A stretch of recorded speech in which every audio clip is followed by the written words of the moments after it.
हरे कृष्णा दोस्तों, आज की इस वीडियो में हम बात करेंगे सुबह जल्दी उठने के फायदे, यानी कि ब्रह्म मुहूर्त में उठने के फायदे। दोस्तों, वीडियो को आगे बढ़ाने से पहले आपसे एक रिक्वेस्ट है कि श्री अमनदीप बाबा जी के यूट्यूब चैनल को लाइक करें, सब्सक्राइब करें, ताकि बाबा जी के इम्पोर्टेंट वीडियोज आप तक पहुंच सके। तो करते हैं हम आज की वीडियो शुरू। ब्रह्म मुहूर्त की सबसे बड़ी कीमत क्या है? कबीर साहब एक जगह लिखते हैं, कबीरा माखन खा गया, छाछ पिए संसार। अर्थात सुबह ब्रह्म मुहूर्त में उठकर हम मक्खन खा लेते हैं, यानी जीवन का असली जो रस है हम ले लेते हैं। और जब भोर हो जाती है, 6 बजे 7 बजे जैसी दुनिया उठती है, फिर कहते हैं कि दुनिया छाछ पीती है। ब्रह्म मुहूर्त, अमृत वेला, चमत्कारिक पल, सूर्य उदय से ठीक 96 मिनट पहले का वह चमत्कारिक पल, जिसका आप सही से उपयोग करने पर बीमारियों से दूर हो सकते हैं तथा एक लंबी आयु प्राप्त कर सकते हैं। क्योंकि ब्रह्म मुहूर्त में किया गया कोई भी काम ठीक उसी तरह पनपता है जैसे कि पानी, खाद और सूरज की प्रेजेंस में कोई पौधा। इस समय के टाइम को द क्रिएटर आवर्स भी कहा गया है। ब्रह्म मुहूर्त को न केवल हिंदू रिलीजन में, ऑलमोस्ट सारे रिलीजन्स में महत्वपूर्ण स्थान दिया गया है। इस समय को prayers, religious, meditation, thinking, planning और लर्निंग के लिए इम्पोर्टेंट बताया गया है। तो मैं आपको ये बताऊंगा कि इस समय के दौरान यूनिवर्स में ऐसा क्या होता है कि जो इस समय को इतना पावरफुल बनाता है। फर्स्ट है लॉ ऑफ अट्रैक्शन, यानी कि जैसा कि आप सोचोगे वैसा ही ये यूनिवर्स आपको बदले में देगा। अब आप ये सोच रहे होंगे कि सोचता तो मैं दिन भर हूँ, लेकिन इसका ब्रह्म मुहूर्त से क्या लेना देना। दोस्तों, ब्रह्म मुहूर्त के दौरान जब सब लोग सोए होते हैं, यूनिवर्स की फ्रीक्वेंसी बहुत कम होती है। ब्रह्म मुहूर्त के दौरान यूनिवर्स में थॉट का ट्रैफिक बहुत कम होता है और इस समय सोची गई कोई भी थॉट की रियल लाइफ में होने के चांसेस बहुत ज्यादा बढ़ जाते हैं। इसलिए ऑलमोस्ट रिलीजन्स में सुबह के प्रेयर को बहुत इंपॉर्टेंट माना गया है ताकि दुआएं कबूल हो सके। सेकंड है कॉस्मिक एनर्जी, यानी कि विश्व शक्ति। क्या आप जानते हैं कि हिंदू शास्त्रों के अनुसार हमारी रातें 4 कालों में डिवाइड की गई है। मान लो अगर सूरज 6 बजे अस्त होता है तो 6 से 9 बजे तक रुद्र काल। इस समय के दौरान हमें कभी भी नहीं सोना चाहिए। 9 से 12 राक्षस काल। इस समय के दौरान हमें कभी भी जगे नहीं रहना चाहिए। 12 से 3 गंधर्व काल।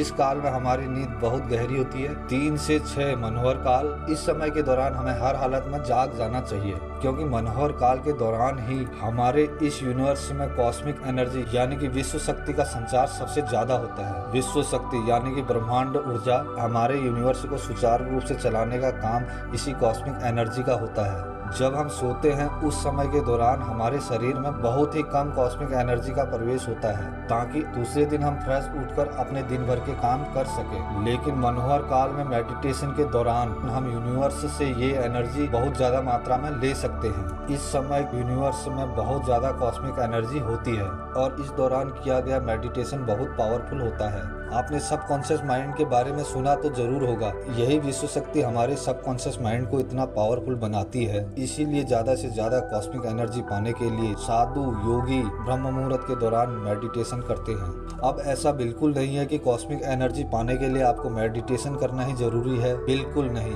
अगर आप प्रेजेंट में रहना सीख लो तो भी आपको मेडिटेशन के बराबर ही कॉस्मिक एनर्जी मिलेगी। अगर यकीन नहीं हो रहा है तो वीडियो को पॉज करके खुद को 1 मिनट के लिए प्रेजेंट में लाके देखो। सबसे पहले आपका ध्यान आपकी सांसों में जाएगा, जैसा कि हम मेडिटेशन के दौरान भी करते हैं। थर्ड है सर्कैडियन रिदम। जिस तरह से दिमाग और बॉडी एक दूसरे से इंटरकनेक्टेड होते हैं, ठीक उसी तरह से हम और हमारा यूनिवर्स एक दूसरे से जुड़े हुए हैं। आप तो ये जानते ही होंगे कि हमारी धरती सूरज के चारों ओर चक्कर लगाती है। सुबह के समय जब सूरज की पहली किरण हमारी धरती पर पड़ती है, तब सूरज के चार्ज पार्टिकल के चलते धरती बहुत पावरफुल मैग्नेटिक फील्ड जनरेट करती है, जिसके चलते हमारे दिमाग में बहुत सारे केमिकल रिएक्शन शुरू हो जाते हैं और हमारे ब्रेन का सुपर कैजमेटिक न्यूक्लियस बॉडी को सिग्नल देने लगता है कि बाहर की दुनिया में उजाला हो गया है और बॉडी उठने के लिए तैयार होने लगती है। जैसे कि बॉडी का टेम्परेचर गिरने लगता है और ब्रेन की ऊर्जा बहुत अधिक मात्रा में बनने लगती है। सुबह के समय ब्रेन में मेलाटोनियम का लेवल ज्यादा होने की वजह से दिमाग बहुत शांत होता है और स्टेबल होता है, जिसके चलते हमारे ब्रेन की एकाग्रता, फोकस करने की एबिलिटी बहुत ज्यादा बढ़ जाती है।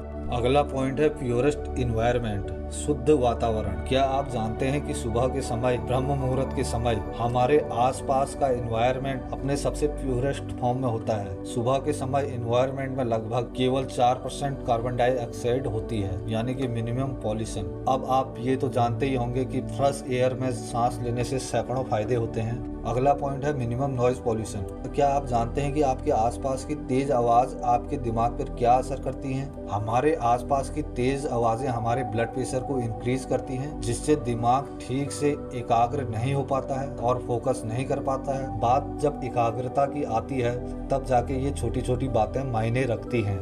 नेक्स्ट पॉइंट है हमारा एनर्जी सेविंग। होता क्या है कि जब हमारे आसपास कई आवाजें होती हैं, दिमाग की एनर्जी का एक बहुत बड़ा हिस्सा इन आवाज़ों को समझने में लग जाता है, चाहे ये आवाज़ें हमारे लिए अनइम्पोर्टेंट ही क्यों ना हो। इसलिए अगर आप सुबह के समय उठोगे, शांत वातावरण के कारण आपका चेतन मन, जिससे हम सोचते हैं, वो बहुत शांत रहता है, जिसके चलते उठने के 20 मिनट बाद तक आप जो भी करोगे वो डायरेक्टली जाके आपके सबकॉन्शियस माइंड में बैठेगा। और अगर आपने एक बार अपने सबकॉन्शियस माइंड में कुछ बैठा लिया, फिर दुनिया में ऐसी कोई भी ताकत नहीं है कि जो उस बात को सच होने से रोक दे। तो आज से ही अपने आप से एक वादा करो कि मैं रोज सुबह ब्रह्म मुहूर्त में उठकर इन सभी चीजों का लाभ उठाएंगे। धन्यवाद।